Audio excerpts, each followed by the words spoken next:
After all the attacks that UNIFIL forces have been subject to, will they be able to remain in the south?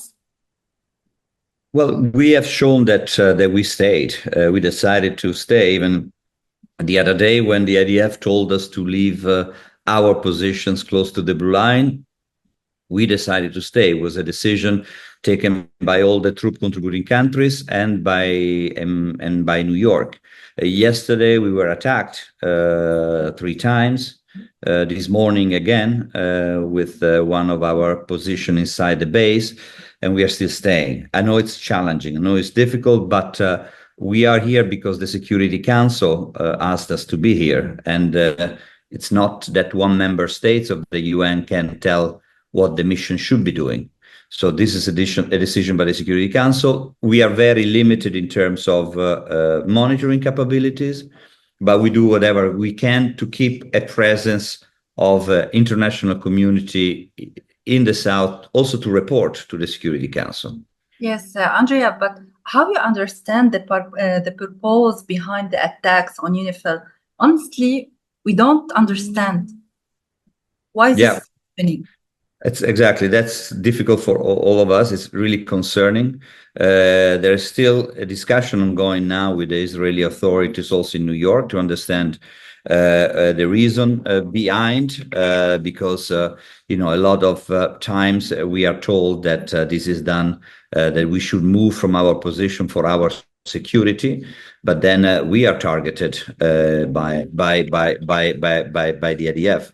And as we reminded them yesterday, that's also their obligation to protect our troops and our peacekeepers. It's not only our obligations, and this is also a violation of international humanitarian laws. Why it's happening? This is, of course, some analysis that people can do.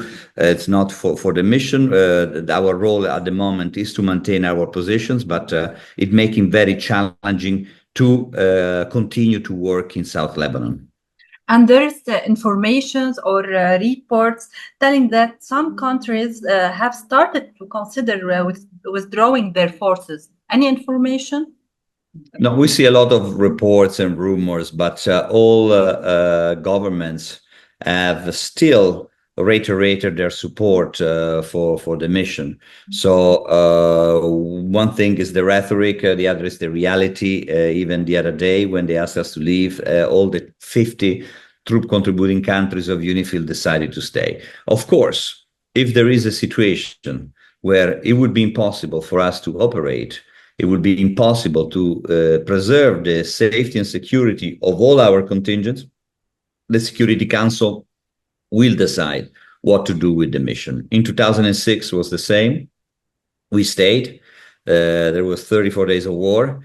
The mission, UNIFIL, is still there. They changed the mandate of the mission, but the mission did not leave. Of course, the situation right now is very different from 2006, more unpredictable, more dangerous, more lethal, and more deadly. But as I said, it's important to maintain from our side this commitment until the situation become unbearable for the mission to work in the South. Mm-hmm.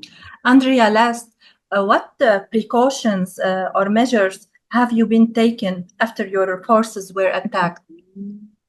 Well, the posture is adjusted every day.